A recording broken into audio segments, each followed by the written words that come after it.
তো বৈশিষ্ট্যগুলো কি? আল্লাহ তাআলা সূরাতুল আনফালের 2 নম্বর আয়াতের মধ্যে বলেছেন, ইন্নামাল মুমিনুনা আল্লাযীনা ইযা যুকিরাল্লাহ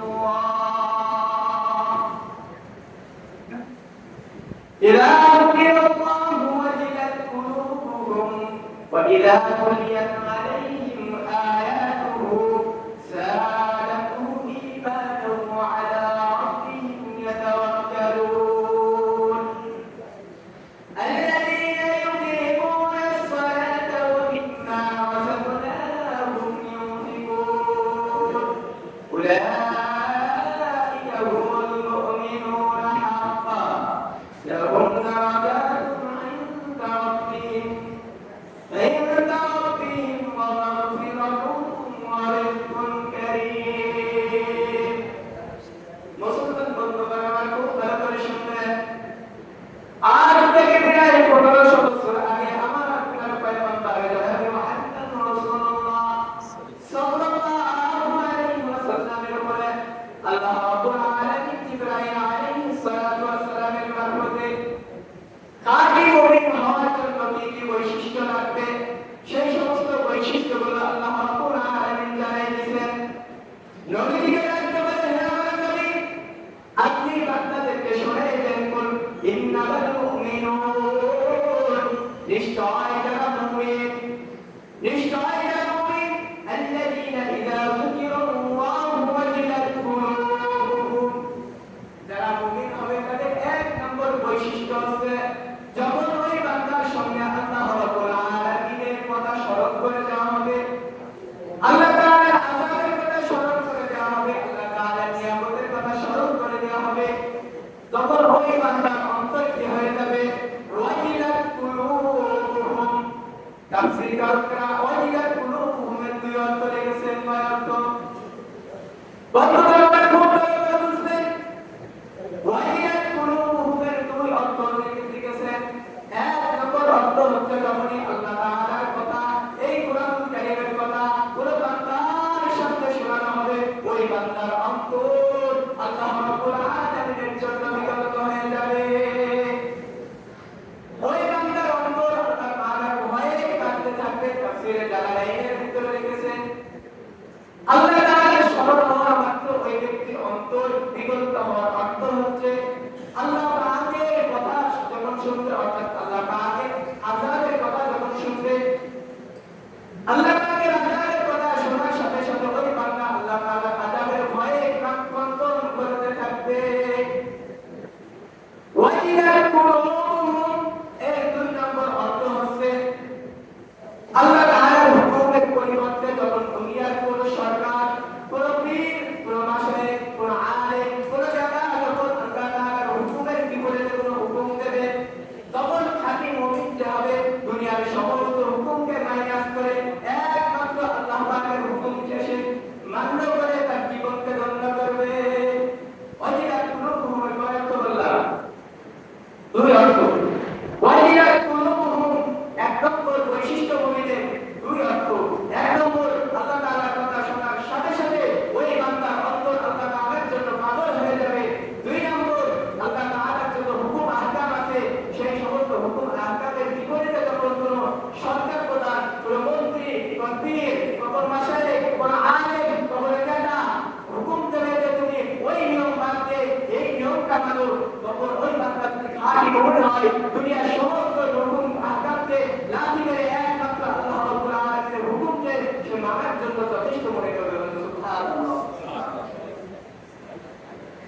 এক নম্বরে গুণ ওয়াজিলাত কুলুবুহুম, আল্লাহ তাআলার ভয়, আল্লাহ তাআলার কথা শোনা মাত্র অন্তর থেকে সমস্ত গুনাহের কথা মুছে যাবে, অন্তর একমাত্র আল্লাহ তাআলার প্রেমে পাগল হয়ে যাবে। বন্ধুরা খুব ভালো করে বুঝবেন, আল্লাহ ওলি যত দুনিয়াতে ছিলেন তার মধ্যে একজন আল্লাহ ওলি ছিলেন জুনায়েদ কাপ্তানি রাহমাতুল্লাহি আলাইহি। নাম শুনেছেন কিনা? অনেক শুনেছেন।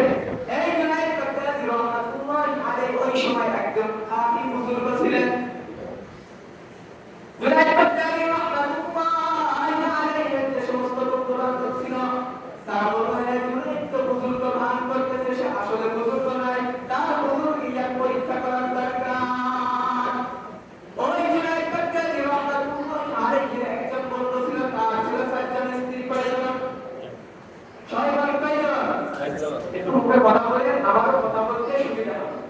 আপনারা আওয়াজ করলে আল্লাহ রাব্বুল আলামিন আমার ভিতর থেকে এমন কিছু কথা বের করে দেবেন যে কথাগুলো আমার আপনাদের হৃদয়ে জড়িয়ে আছে। এজন্য আপনারাও কিছু একটু কথা বলেন আমার সাথে। জুনায়েদ বাগদাদি রাহমাতুল্লাহি আলাইহি ওই বন্ধুর কয়জন স্ত্রী ছিল? চারজন স্ত্রী ছিল। চারজন স্ত্রীর মধ্যে সর্বকনিষ্ঠ যে স্ত্রী সেই যে স্ত্রী ছোট স্ত্রী সে তো অনেক সুন্দরী রূপবতী। জুনায়েদ বাগদাদি রাহমাতুল্লাহি আলাইহি বন্ধু ডাকতে বলে, হে আমার বিবি, আল্লাহ রাব্বুল আলামিন তোমাকে অনেক সুন্দর চেহারা দিয়েছে, আমি তোমার মাধ্যমে ওই জুনায়েদের বুজুর নিয়াত পরীক্ষা করতে চাই। ওই বন্ধু ডাকতে বলে, তুমি জুনায়েদ বাগদাদির কাছে যাওয়ার পরে তুমি সালাম দিয়ে তখন তার সম্মুখে ঢোকার পরে সে যখন কথা বলবে তোমার মুখে পর্দাটা সরিয়ে দেবে, তোমার মুখটা খুলে দেবে, তোমার শরীরে কিছু কিছু অংশ বের করে তাকে দেখানোর চেষ্টা করবে। সে যদি আসলেই বুজুর্গ হয় তাহলে তোমার দিকে সে কখনোই তাকাবে না, আর যদি সে বুজুর্গ ভান ধরে থাকে তাহলে তোমার দিকে তাকাবে। দুনিয়াতে যত প্রকার খারাপ কাজ আছে, যত প্রকার মাসিয়াত আছে, যত প্রকার ফিতনা ফাসাদ আছে, যত প্রকার গুনাহ আছে, সমস্ত গুনাহের পিছনে কোনো না কোনো নারীর হাত আছে। এই বিশ্বাস হয়? দুনিয়াতে সর্বপ্রথম মারামারি করেছিলেন যে হাবিল এবং কাবিল। জানেন আদম আলাইহিস সালাতু ওয়াস সালামের দুই সন্তান হাবিল এবং কাবিল, তাদের মধ্যে যে হত্যা পর্যন্ত হয়ে গেছিল কারণটা কি? নারী সংক্রান্ত কারণ। দুনিয়াতে যত আসান আছে, জয়ী ঝগড়া আছে, দেখেন একটু চিন্তা করে দেখবেন তার পিছনে কোনো না কোনো নারী হাত আছে। ভাই ভাই অনেক মহাব্বত, অনেক ভালোবাসা, কিন্তু যখন বিবাদ হয়ে যায় ওই নারী পরের নারী একটা ঘরে চলে আসে, ওই ভাই ভাই মহাব্বত আর টিকে না। ভাই ভাই এক পর্যায়ে মারামারি পর্যন্ত হয়ে যায়। সেজন্য যত প্রকার বিভাগ আছে, এই বিভাগের পিছনে কোনো না কোনো নারী আছে। তাই যে প্রস্তাব ওই জুনায়েদ বাগদাদি রাহমাতুল্লাহি আলাইহি বন্ধু ও যখন স্ত্রী যখন ওই জুনায়েদ বাগদাদি রাহমাতুল্লাহি আলাইহির কাছে গেলেন, জুনায়েদ বাগদাদি রাহমাতুল্লাহি আলাইহির স্ত্রী তাকে বললেন, জুনায়েদ বাগদাদিকে সালাম দিলেন। সালাম দেওয়ার পরে জুনায়েদ বাগদাদির সামনে চলে গেলেন। যাওয়ার পরে জুনায়েদ বাগদাদি রাহমাতুল্লাহি আলাইহির সামনে ওই মহিলা তার স্বামীর শিখে দেওয়া মতামতেই কাজ করতে লাগলেন।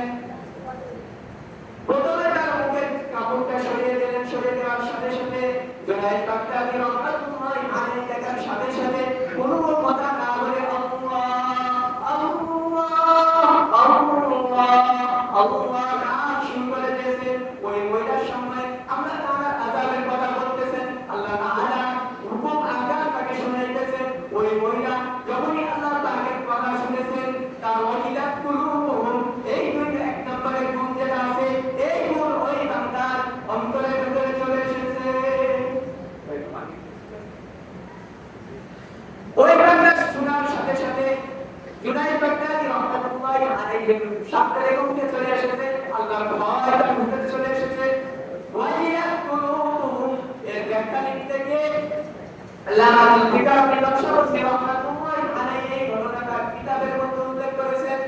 তিনি বলেন ওই মহিলা যখন বাড়ি চলে আসতো, বাড়ি আসার পর মৃত্যু পর্যন্ত ওই মহিলা আর কখনোই বাইরে যাননি, বরং ঘরের ভেতরে থেকে আল্লাহ রাব্বুল আলামিনের ইবাদত আজীবন করতেছিল। সুবহানাল্লাহ। ওয়াজিলাত কুলুবুহুম, খালি ইমানদার যদি আমরা হতে পারি তাহলে আমাদের অন্তর আল্লাহ তাআলার কথা শোনার সাথে সাথে বিগলিত হয়ে যাবে। সুবহানাল্লাহ।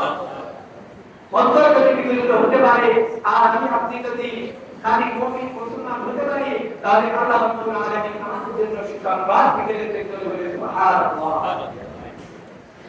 সূরাতুল হজের 34 এবং 35 নম্বর আয়াতে আল্লাহ রাব্বুল আলামিন বলেন, ওয়াবাশশিরিল মুমিনিন আল্লাযীনা ইযা যুকিরাল্লাহু ওয়াজিলাত কুলুবুহুম।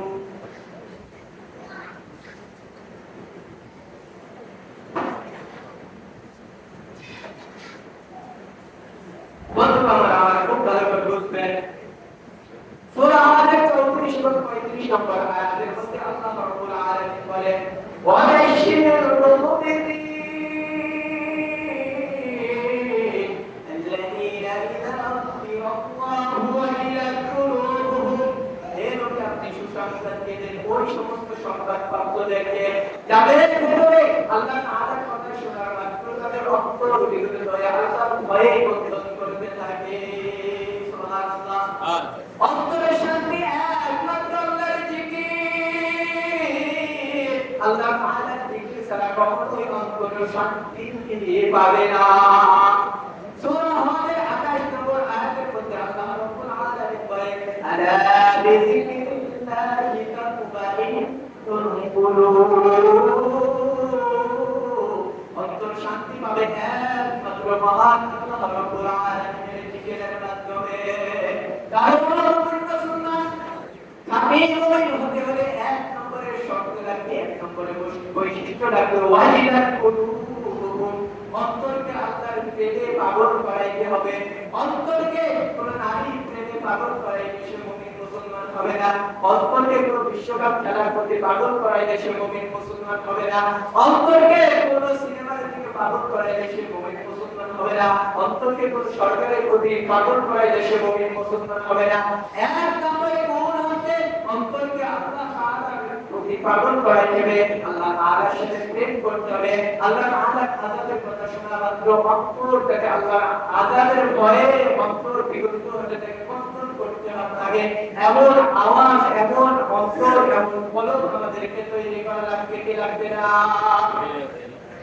দুই নম্বরে কোন আল্লাহ রাব্বুল আলামিন বলে ওয়াইদা কুলিয়াত আলাইহিম আয়াতুহু সাআতুম ইবাদাল্লাহ দুই নম্বরে কোন হচ্ছে যখন আল্লাহ তাআলার কুরআন আল্লাহ তাআলার এই বাণী কিতাব এই যে কিতাব আছে এই কিতাবের তেলাওয়াত যখন ওই বান্দা করতে থাকবে পড়ার সাথে সাথে ওই বান্দার ভিতরে যদি ঈমান 10% থাকে এই কোরআন শরীফের তেলাওয়াত করার সাথে সাথে ওই বান্দার ঈমান 20 থেকে 30% উঠতে চলে যাবে সুবহানাল্লাহ সুবহানাল্লাহ এই কোরআন এমন এক আকর্ষণ কোরআন এমন এক আকর্ষণ কিতাব যে কিতাব আপনি যদি তেলাওয়াত করতে থাকি তবে আল্লাহ রাব্বুল আলামিনের সাথে সরাসরি কথা হয়ে যাবে সুবহানাল্লাহ হাদা কালামুল্লাহ লাইসা কালামুল বাশার এটা আল্লাহ রাব্বুল আলামিনের কিতাব এটা কোনো মানুষের রচিত কিতাব নয় এটা একমাত্র আল্লাহ রাব্বুল আলামিনের কিতাব এই কিতাব থেকে আমি আপনি পড়তে থাকি আল্লাহ তাআলার সাথে কথা হবে শুধু তাই নয় মুসলমান এই কিতাব যদি আমি আপনি সকাল বিকাল পড়তে থাকি তাহলে আমার আপনার অন্তর সর্বদা ভালোর কাজের দিকে আকৃষ্ট হয়ে যাবে আর যদি অন্তর ভালোর কাজের দিকে আকৃষ্ট হয়ে যায় তাহলে আমাদের অঙ্গ-প্রত্যঙ্গ যা কিছু আছে সব কিছু ভালো কাজ করতে থাকবে এক কবি কবিতার মধ্যে বলে দিয়েছে ইযা হাল্লাতিল হালাওয়াতু কলবান ইযা হাল্লাতিল হালাওয়াতু কলবান নাশাকাল বিল ইবাদাতিল আ'যা নাশাকাল বিল ইবাদাতিল আ'যা অন্তর যদি আমাদের ভালো কাজের দিকে আকৃষ্ট হয় কোরআন কারীম পড়ার দিকে আকৃষ্ট হয় নামাজ পড়ার দিকে আকৃষ্ট হয়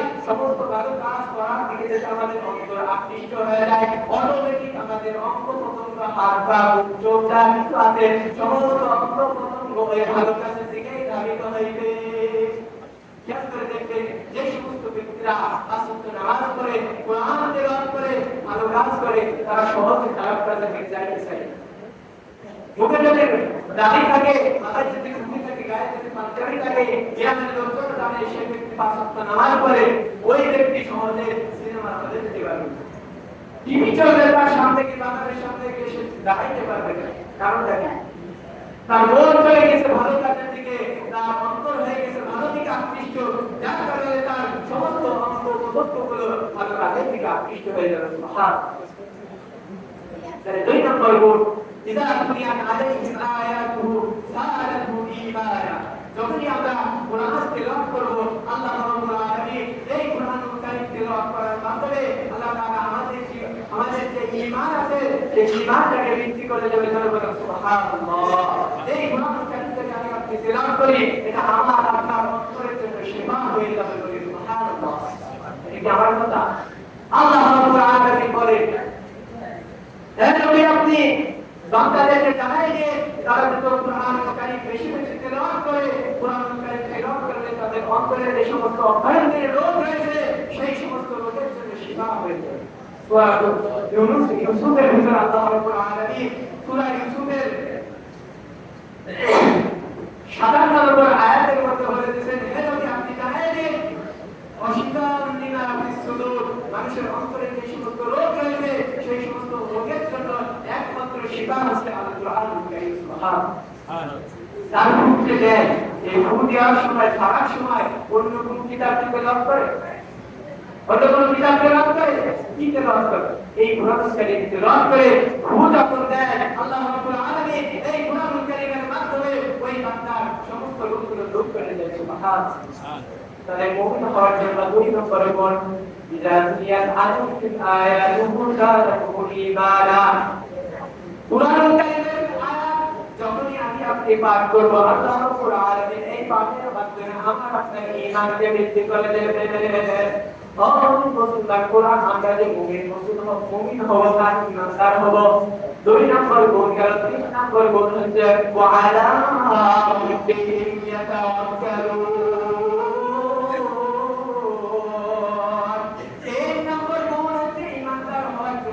সর্বদা কার উপরে ভরসা করতে হবে? আরো একটু জোরে বলুন, আল্লাহ। আল্লাহর উপরে ভরসা করতে হবে। আমাদের সমস্ত কাজের ক্ষেত্রে আল্লাহ তাআলার ক্ষেত্রে ভরসা করতে হবে। এই বলি যে আল্লাহ তাআলার উপরে ভরসা করে রিজি কন্ডিশনের জন্য কাজ করা যাবে না। এই নয় যে এর অর্থ এই নয় যে অসুস্থ হয়েছে বলে আল্লাহ তাআলার উপরে ভরসা করে ডাক্তার দেখাবো না, ঔষধ খাবো না, এই কথা কিন্তু আমি কখনোই বলি নাই। আল্লাহ রাব্বুল আলামিনের প্রতি ভরসা করতে হবে। আজমিলু ফিত তলাবি, দুনিয়ার যে সমস্ত জড় বস্তু আছে সমস্ত জড় বস্তুকে তুমি ব্যবহার করো, সমস্ত জড় বস্তুর উপকরণ তুমি নাও, নেওয়ার পরে সেগুলো যে তোমার রোগকে ভালো করতে পারে এই বিশ্বাস তুমি অন্তরে রেখো না। অন্তরে বর্তমান থাকবে একমাত্র আল্লাহ।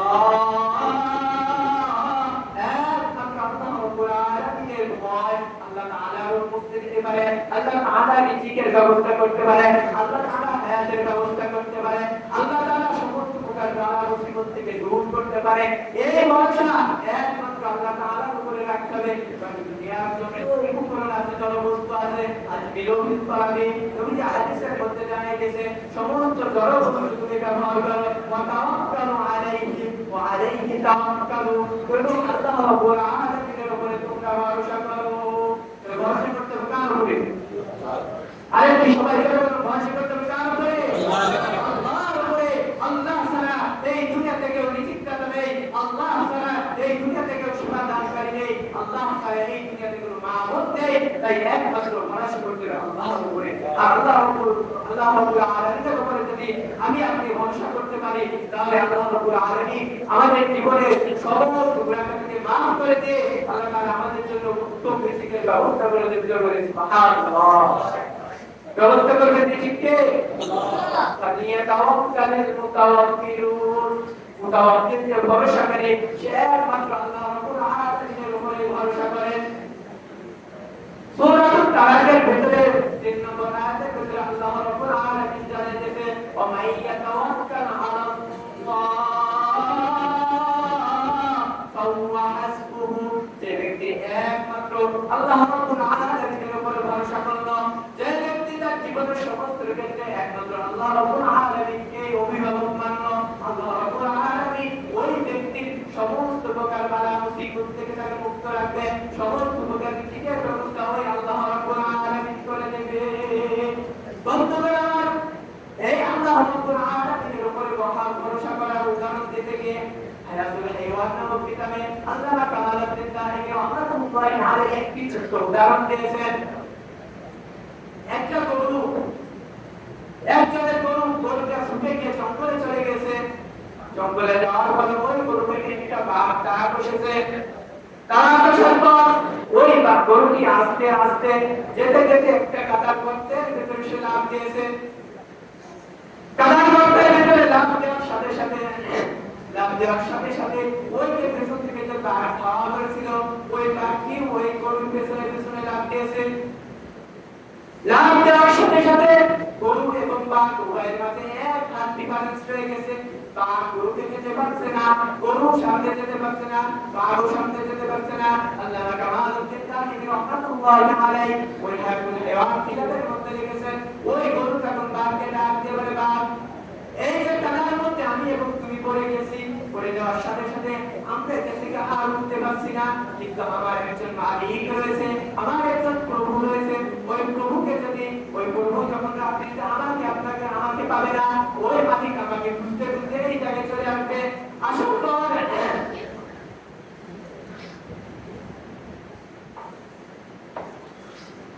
ওই মালিক আসার পরে আমাকে যখন খুঁজে পাবে না, ওই মালিক আমাকে এখান থেকে তুলে নিয়ে যাবে।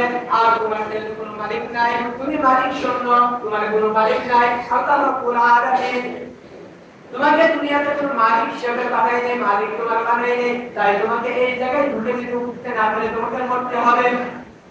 এই যখন সন্ধ্যা হয়ে গেল, ওই গরুকে তোলার জন্য মালিক চলে আসলো। এসে ওই মালিক তার গরুকে নিয়ে চলে গেল, বাড়ির জায়গায় পড়ে থাকলো। ও মুসলমান, মুমিন মুসলমান, আল্লামা কামালউদ্দিন তাহিনী রাহমাতুল্লাহি আলাইহি হায়াতুল হায়াওয়ানের ক্ষেত্রে এই ছোট্ট উদাহরণ দিয়ে বলতেছে, ও দুনিয়ার মুসলমান, তোমরা যদি দুনিয়াতে থাকতে একমাত্র আল্লাহ রাব্বুল আলামিনকে তোমরা মুতাওয়াক্কিল আল্লাহ তাআলার ভরসা করতে পারো, তাহলে তোমাদের জীবনের সমস্ত ক্ষেত্রে আল্লাহ তাআলাই তোমাদের জন্য যথেষ্ট হয়ে যাবে। আল্লাহ হাসবুকুম, তখন আল্লাহ তাআলা তোমাদের জন্য যথেষ্ট হয়ে যাবে। সুবহানাল্লাহ। তাহলে কয়টা গুণ গেল? তিনটা। কয়টা?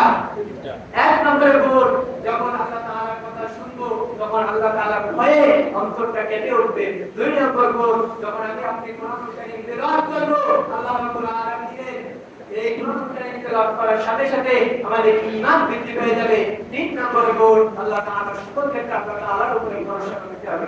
চার নম্বরে গুণ, আল্লাহ রাব্বুল আলামিন বলেন, আল্লাযীনা ইউকিমুনাস সালাহ, যারা খাঁটি মুমিন হবে, যারা খাঁটি মুসলমান হবে, তারা পাঁচ ওয়াক্ত নামাজ আদায় করবে। এক ওয়াক্ত নামাজ তারা বাদ দেবে না। নামাজগুলোকে, নামাজের যে সমস্ত ফরজ আছে, সুন্নাত আছে, ওয়াজিবাত আছে, সমস্তগুলোকে নামাজ একসাথে আদায় করবে। সমস্তগুলো আদায় করে নামাজ পড়বে। নামাজের ক্ষেত্রে কোনো কিছু বাদ দেবে না। যখন ওই বান্দা নামাজের সমস্ত হুকুম আহকামগুলোকে মেনে চলে আদায় করবে, তখনই ওই ব্যক্তি ইমানের সালাত আদায় হয়ে যাবে। আর যদি ওই বান্দা সমস্তগুলোকে আদায় না করে শুধুমাত্র নামাজ পড়ার দরকারটাই নামাজ পড়লো, তাই সাথে দিল, তাহলে ওই ব্যক্তি নামাজে ইমানের সালাতকে করেছে বলা হবে না, বলা হবে সে নামাজ পড়েছে, নামাজ প্রতিষ্ঠা করে না। এই নামাজ যদি আপনি ঠিক মতো পড়তে পারি, আল্লাহ রাব্বুল আলামিন এটাই বলে দিয়েছেন, এই নামাজের মাধ্যমে আমার আপনার যত প্রকার গুনাহ আছে, সমস্ত প্রকার গুনাহ আমাকে আপনাকে ওই নামাজ দিয়ে সরে নিয়ে আসবে। ইন্নাস সালাতা তানহা আনিল ফাহশাই ওয়াল মুনকার, নামাজ সমস্ত প্রকার অশ্লীল বেহায়াপনা কাজ থেকে আমাকে আপনাকে মুক্ত রাখে। 4 নম্বর গুণ কি বললাম? নামাজ পড়ে। 4 নম্বরে গুণ কি? নামাজ পড়বে। 5 নম্বরে গুণ আল্লাহ রাব্বুল আলামিন বলেন, ওয়া মিম্মা রাযাকনাহুম ইউনফিকুন। মুমিন মুসলমানের 5 নম্বরে গুণ আছে, সে যেটা রিজেক্ট করবে, সে যেটা অন্বেষণ করবে, সে যেটা তার রিজিকের জন্য অর্জন করবে। আর একটা থাকতে রিজিক থাকবে, ধন সম্পদ থাকবে, সেই ধন সম্পদ থেকে সে আল্লাহ রাব্বুল আলামিনের রাস্তায় ব্যয় করবে। আল্লাহ রাব্বুল আলামিনের রাস্তায় কি করবে? ব্যয় করবে। অর্থাৎ যাকাত দেবে, দান সদকা করবে, সমস্ত ভালো কাজে সে টাকা পয়সা দান করে আল্লাহ রাব্বুল আলামিনের কাছে সে সহযোগিতা করলো, অর্থাৎ সে নিজের জন্যই করলো। وَمِمَّا يُنْفِقُونَ مِنْ خَيْرٍ فَلِأَنفُسِهِمْ, যে বান্দা আল্লাহ রাব্বুল আলামিনের দ্বীনের জন্য খরচ করলো, ভালো কাজের জন্য খরচ করলো, আল্লাহ রাব্বুল আলামিন ওই বান্দাকে ওই সমস্ত জিনিস নিজের উপকারের জন্যই দিয়ে থাকবে। সম্মানিত হাজিরিন, সময় যেহেতু শর্ট, যে বিষয়গুলো নিয়ে আলোচনা করলাম, আরো অনেক আলোচনা রয়েছে। মূল কথা আমি আপনাদের সম্মুখে যে বিষয়টা বুঝাইতে চাইছিলাম, একজন খাঁটি ঈমানদার হওয়ার জন্য 5টা বলি। কয়টা? সবাই বলেন কয়টা? পাঁচ বৈশিষ্ট্য যদি আপনার ভিতরে থেকে থাকে তাহলে আপনি খাঁটি মুমিন। আর যদি এই পাঁচ বৈশিষ্ট্য আপনার ভিতরে না থাকে তাহলে কখনোই আপনি খাঁটি মুমিন হতে পারবেন না। এটা স্বয়ং আল্লাহ রাব্বুল আলামিনের কথা। সেজন্য এই পাঁচ বৈশিষ্ট্য ভিতরে আপনার দরকার আছে না নাই? সবাই বলেন আছে না নাই? অবশ্যই আছে। যে ব্যক্তি তাদের পাঁচ বৈশিষ্ট্য থাকবে না সে কখনোই খাঁটি মুমিন হতে পারবে না। এজন্য দুনিয়া থেকে আমাদেরকে খাঁটি মুমিন মুসলমান হয়ে আখিরাতের ময়দানে আমাদেরকে যেতে হবে। আল্লাহ রাব্বুল আলামিন আমাদেরকে খাঁটি ঈমানদার, খাঁটি মুসলমান হয়ে আমাদেরকে এই দুনিয়া থেকে যাওয়ার মতো তৌফিক দান করুন। সকলে বলে আমিন। আমার আলোচনা এখানেই শেষ। সবথেকে আপনাদেরকে আমি আমার পরিচয়টা শোনাবো। আমার নাম মোহাম্মদ রেদওয়ান করিম। আমার বাসা জয়পুর জেলা কামরূপ থানা হাটপুকুর গোয়ালপাড়া। শিক্ষাগত যোগ্যতা আপনার পড়াশোনা বাংলাদেশে দুই ধরনের মাদ্রাসা রয়েছে, একটি আছে আলিয়া, একটি আছে কওমি। আলিয়া মাদ্রাসা থেকে আলিম পরীক্ষা দেওয়ার সৌভাগ্য তারা পেয়েছেন ছাত্র সলমান। আর বাংলাদেশে কওমি মাদ্রাসা যেটা আছে, কওমি মাদ্রাসা থেকে মাস্টার্সের যে ডিগ্রি আছে দাওরায়ে হাদিস আলহামদুলিল্লাহ সেটা সম্পূর্ণ করার তৌফিক হয়েছে। আরবি ভাষার উপরে 1 বছর শুধুমাত্র আরবি ভাষা নিয়ে পড়াশোনা করছি, যেটাকে আমাদের কওমি মাদ্রাসার ভাষা অনুযায়ী বলে আদব। অর্থাৎ ডিগ্রি আরবি ভাষার উপরে ডিগ্রি করার 1 বছর তৌফিক দান করেছেন। অতঃপর বাংলাদেশের যে আইন বিভাগ রয়েছে ফতোয়া বিভাগ, আল্লাহ রাব্বুল আলামিন সেই ফতোয়া বিভাগ থেকেও 1 বছরের ফতোয়া নিয়ে গবেষণা করার মতো তৌফিক দান করেছেন। অর্থাৎ বাংলাদেশের প্রচলিত ভাষা যেটাকে বলা হয় মুফতি, আল্লাহ রাব্বুল আলামিন সেই মুফতিটা শেষ করার মতো তৌফিক দান করেছেন। আল্লাহ রাব্বুল আলামিন এই ছোট্ট জীবনে বয়স 28-29 করেছেন। এই ছোট্ট বয়সে আল্লাহ তাআলা এই জ্ঞানগুলো অর্জন করার তৌফিক দান করেছেন। আপনাদের দোয়ার বরকতে আপনারা দোয়া করবেন, আমিও আপনাদের জন্য দোয়া করি যেন আল্লাহ তাআলা আমাদেরকে এই দুনিয়াতে যেভাবে এক হয়ে থাকার তৌফিক দান করেছেন, কিয়ামতের ময়দানে আখিরাতের সাথে আমরা এক হয়ে চলতে পারি সে তৌফিক আল্লাহ তাআলা আমাদের সকলকে দিন। বলে আমিন। ওয়া আখিরু দাওয়ানা আলহামদুলিল্লাহি রাব্বিল আলামিন। আসসালামু আলাইকুম ওয়া রাহমাতুল্লাহি ওয়া বারাকাতুহু। عليكم السلام.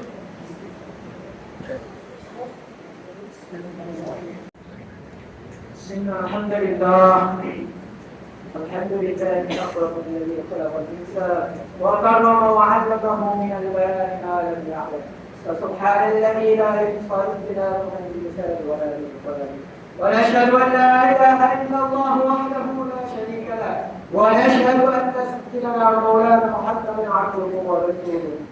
أما بعد فيا أيها الحاضرون، إن المؤمن خصوصا 4. قال تعالى في سورة الأنفال: إنما المؤمنون الذين إذا ذكر الله وجلت قلوبهم وإذا تليت عليهم آياته زادتهم إيمانا وعلى ربهم يتوكلون. الذين يقيمون الصلاة ومما رزقناهم ينفقون أولئك هم المؤمنون حقا لهم درجات عند ربهم ومغفرة ورزق كريم. وقال تعالى: وبشر المؤمنين الذين إذا ذكر الله وجلت قلوبهم. وقال تعالى: ألا بذكر الله تطمئن القلوب. وقال رسول الله صلى الله عليه وسلم: إن لله أهلين من النار. قيل من هم يا رسول الله؟ قال: هم أهل القرآن، هم أهل الله وخاصة. وقال النبي صلى الله عليه وسلم: خيركم من تعلم القرآن وعلمه. ويا أيها الحافظ اتق الله حيثما كنت، لأن التقوى يهدي إلى الجنة، وإن التقوى يهدي إلى الرسول، وإن التقوى يهدي إلى الله، وإن التقوى يمنع على في معصية الله. أيها الحافظون اتق الله حيثما كنت. قال تعالى: أعوذ بالله من الشيطان الرجيم. بسم الله الرحمن الرحيم. قل هل يستوي الذين يعلمون والذين لا يعلمون.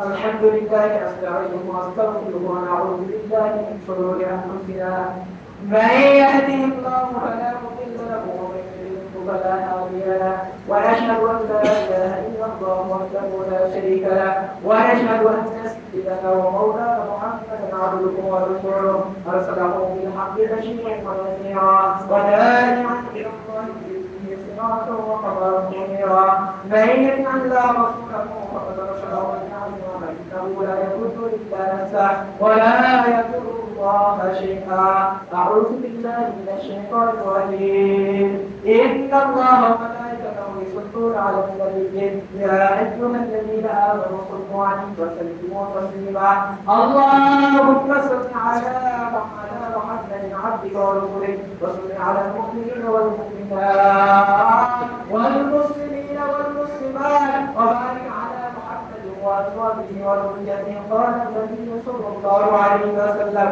أمتي أمتي أبو بكر وأشدهم في عبد الله عمر وأصدق حياء عثمان وأفضلهم فاطمة سيد النساء أهل الجنة والحسن والحسين سيد شباب أهل الجنة وحمزة أسر الله وأسد رسوله اللهم اغفر عباد ونبي مغفرة ظاهرة وباطنة لا تغادر ذنبا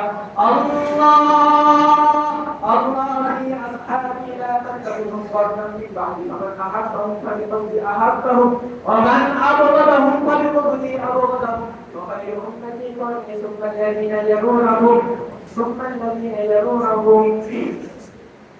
والسلطان في الله في الأرض من أهان سلطان الله في الأرض أهانه الله إن الله يأمر بالعدل والإحسان وإيتاء ذي القربى وينهى عن الفحشاء والمنكر يعظكم لعلكم